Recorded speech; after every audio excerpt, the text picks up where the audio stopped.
Our next speaker is a very dear friend, a colleague, and a representative for the British people. He is a member of the Houses of Parliament. He's been the MP for Islington since 1983. He's a long-time supporter for the Campaign for Nuclear Disarmament, the CND. And he has just returned, in fact, from a parliamentary delegation to Iran with a handful of other members of parliament from several different parties. He himself is a Labour MP, Tory MPs also went with him. And so he, inshallah, will be joining us to share his, not just his experiences, but to make the case for Iran, as is entitled. So if you could welcome Mr. Jeremy Corbyn MP with a loud salawat.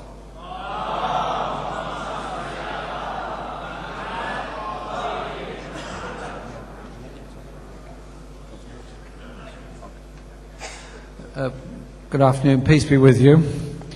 Thank you very much for inviting me today to speak here in this wonderful centre.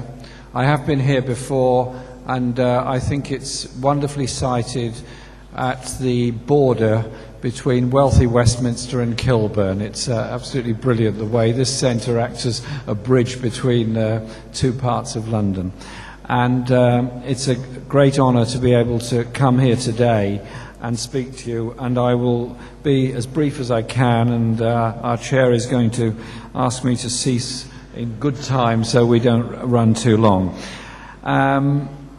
When the director, thank you so much, spoke in opening this conference, I thought it was a very interesting address, and it's one that I wish a much larger number of people in this country could have heard, because he was describing the history and traditions of Islam, but he was also describing the inclusivity, the tolerance and the acceptance of other faiths, other traditions and other ethnic groupings within Iran. And I think that's something that most people in the West simply do not understand. And my point is that we need to have a much more significant understanding of the history of Iran and Britain's relations with Iran if we're to bring about a new chapter in relations that I hope are going to bring about peace. Now, I approach this whole issue from the point of view that I am committed to a world free of nuclear weapons. I joined the Campaign for Nuclear Disarmament when I was aged 15, long before I joined anything else. I've been in it all my life, and I will be in it for the rest of my life, because I think weapons of mass destruction that indiscriminately kill civilians are immoral, wrong, and nobody, including this country, should possess nuclear weapons. That's where I'm coming from on this subject. And secondly, I am one of the founders, as well as the current chair, of the Stop the War Coalition. And in that context, I was strongly opposed and remain opposed to British involvement in the wars in Afghanistan and Iraq, but also the bombardment of Libya and a whole foreign policy that seems to decide that the Western powers, namely some of the European countries plus the United States, have some sort of moral authority to invade and rule the rest of the world. They do not, they should not, and I want to see a world free of wars and free of invasion, rather than preparing for yet another war and another invasion. But I also think that in trying to understand the history of Iran and the significance of the revolution in 1979, when we had a debate on Iran in Parliament last year, I started talking about Britain's involvement through the Anglo-Iranian Oil Company, through the First World War, through the Second World War, through the coup in 1952, the rule of the Shah and the abuses of human rights that occurred under him, and the support he received. And somebody who should know better said to me, "Oh, that's all irrelevant, that's all in the past." I'm sorry. The problems of today stem from the history of relations and the history of European relations with all the countries in the region. All those straight lines on maps all over the Middle East were drawn around the table in Versailles in 1918 and 1919, and we're still paying the price for that. Just as much as throughout Africa. All those straight lines on maps that divide ethnic communities, divide linguistic communities, are drawn on maps around a table in Berlin in 1884 when the rest of the world thought it could divide up Africa in its interests. And so we have to understand why history is the way that it is. Now, British interest in Persia, as it was, came about because of an obsession with controlling routes to the empire, particularly India. It also came about because of technology. The technological change of the British Navy, changing from being oil-fired steam ships to coal-fired steamships to oil-fired steamships, meant they had to have a source of oil. And since at that time they didn't think there was any oil in Britain, but they knew there was a lot of oil in that region, the Anglo-Iranian Oil Company was founded, and Churchill himself took it into public ownership in 1908, well before the First World War, and formed British Petroleum, and BP has been around for a very long time and had an enormous influence. And when I visited Iran, and I'll come back to that in a moment, a few weeks ago, I went to the British Embassy. It is enormous. I didn't realise how big it was. This massive, beautiful garden in the grounds, and these huge residences and the buildings that go with it. And you realise this was almost the centre of colonial government for a very long time. This wasn't just an embassy in the sense of being an office. This was something else. And British influence in Iran has not always been good, has not always been for the good of the people of Iran, but has very much been in the interests of both Britain's colonial policy as well as the interests of British commerce. And so when the coup took place in 1952, inspired by Britain and the United States against the wishes of the people of Iran, that brought in the regime of the Shah and brought in the secret police and brought in a very large number of Iranian people seeking exile in this country and other countries in Europe. And as a young man living in London from the early 70s onwards, I was always struck by the huge Iranian community in London, and there is a very large Iranian community in London now, and it's my privilege to represent those that live in my area in Parliament. Indeed, there are estimated to be 300,000 Iranian people living in Britain.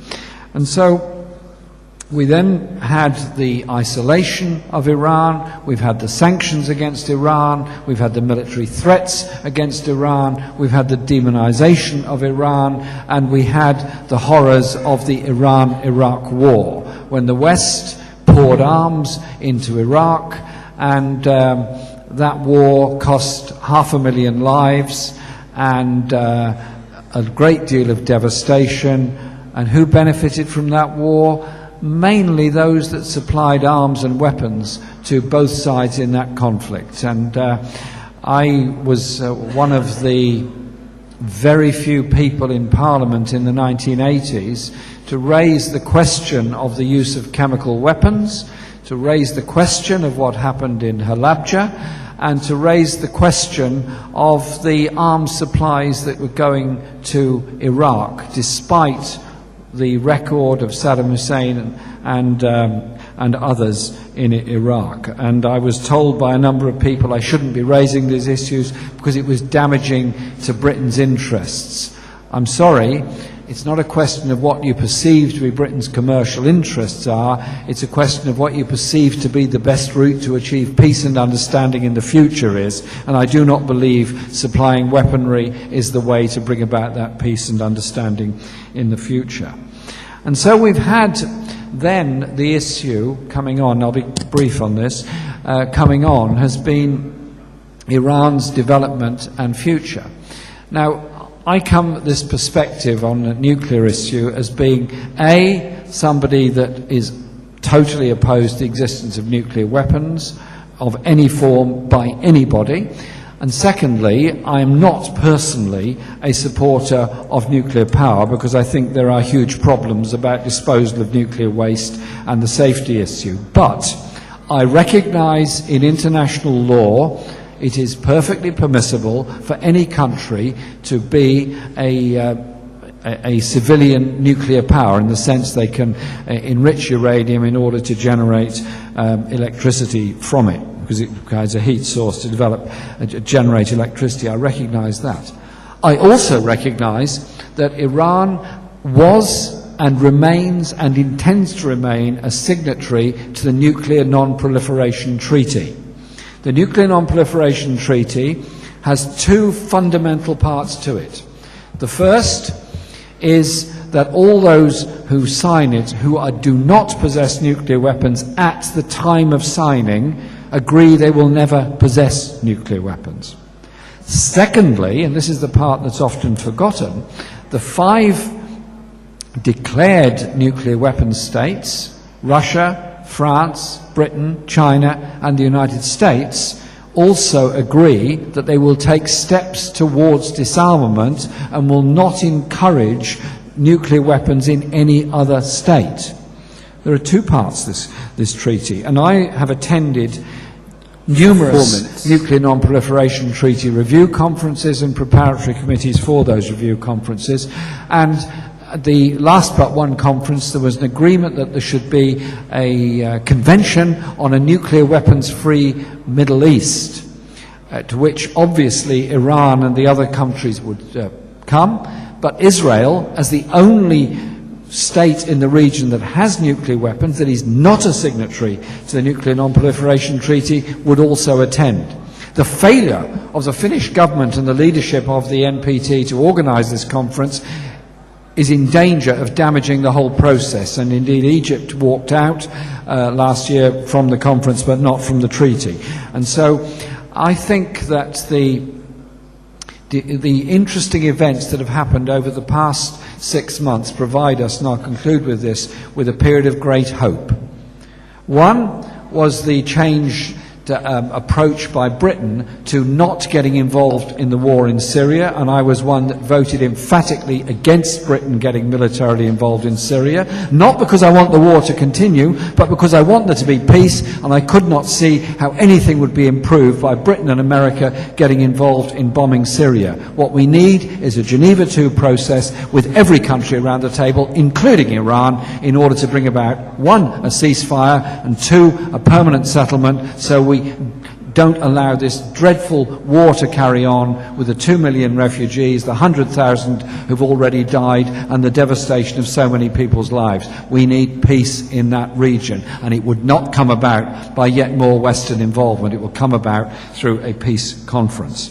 The second is the involvement of Iran has helped to bring about the chemical weapons agreement with the Syrian government, has helped to bring about Geneva II taking place, and I do believe that the interim agreement that's been reached on nuclear processing with Iran is a very good step forward, and I fervently hope that in 6 months' time we'll have the final agreement. I also recognise that Iran is a member of the United Nations Human Rights Council, which I also attend, and Iran, like every other country, must undergo its universal periodic review. Every country has to undergo it, and I raised these questions with the Foreign Minister during our visit, and the assurance was given that the full response will be given at the UN Human Rights Council in June, as is required. The message I got from my visit was that Iran is a country that is strong, a country with the most amazing history, and a country that has suffered very grievously during the Iran-Iraq war. And I met victims of chemical weapons attacks, and I visited the Peace Museum in Tehran to undertake discussions with friends there. Our delegation was a parliamentary delegation, not a government delegation. And whilst there are enormous differences of opinion with those four of us on the delegation on many other issues, we were agreed that we want to rebuild normal, proper, good relations with Iran, which means an end of sanctions, full diplomatic recognition, proper visa arrangements, and an end to the financial sanctions, which are so damaging to Iranian families and everything else. What's the future of the world? Are we to go down yet more wars? Are we going to go down the route of more destruction and more hatred growing up between peoples? Or are we to bring up our children to understand our history, understand the principles of Islam as one would understand the principles of every other faith, Hinduism, Judaism, Christianity, and understand there is a commonality of humanity, there is a commonality of understanding, there is a commonality of acceptance. But if we teach our children that history is all about conquering, all about controlling, all about exploiting, and all about exploiting each other's natural resources, then we're in for a world where environmental damage gets worse, where security interests get worse, and the only profiteers are those that make the weapons of war. I respect Iran's history. I respect what brought about the revolution in 1979, and I hope I understand the need and wish of the people of Iran to have a peaceful relationship with the rest of the world. I want our children in this country not to be brought up in a history of grand imperial Britain. I want them to be brought up in understanding the world in which we live and the possibilities of living in a world at peace. That surely, in London of all cities, is something we can all share and agree with. It was my pleasure to go to Iran, and I'm very much looking forward to returning, and I have been invited to go again to talk about British politics and all that sort of thing to help bring that understanding of both of our countries. Thank you very much for the honour of inviting me today.